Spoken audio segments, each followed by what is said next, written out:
എത്രയും പ്രിയപ്പെട്ട കുട്ടി, എല്ലാ ജീവജാലങ്ങളിലും പഞ്ചഭൂതങ്ങളാലാണ് ഉണ്ടാക്കിയിരിക്കുന്നത്.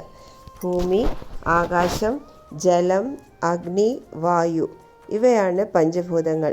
ഒരാരോഗ്യമുള്ള ശരീരവും മനസ്സും ഉണ്ടായിരിക്കാൻ ഈ പഞ്ചഭൂതങ്ങളുമായി നമുക്ക് നല്ല ബന്ധം ഉണ്ടായിരിക്കണം. എല്ലാ ദിവസവും അത് നിന്റെ ഉള്ളിൽ പുനരുജ്ജീവിപ്പിക്കുകയും വേണം. അതുകൊണ്ട് ഈ 5 ലളിതമായ കാര്യങ്ങൾ നീ ദിവസവും ചെയ്യുക. ആകാശത്തേക്ക് നോക്കി നീ നന്ദി പറയണം. നിന്റെ ശ്വാസോച്ഛ്വാസത്തിൽ നീ ശ്രദ്ധിക്കുക, അല്ലെങ്കിൽ പ്രാണായാമം ചെയ്യുക. നല്ലതുപോലെ വെള്ളം കുടിച്ച് ശരീരത്തിന് ആവശ്യമുള്ള ജലം നൽകുക. നടക്കുമ്പോൾ ചെരുപ്പിടാതെ നടക്കാൻ ശ്രമിക്കുക. ദിവസവും ഒരു മൺചിരാതെങ്കിലും കത്തിക്കുക.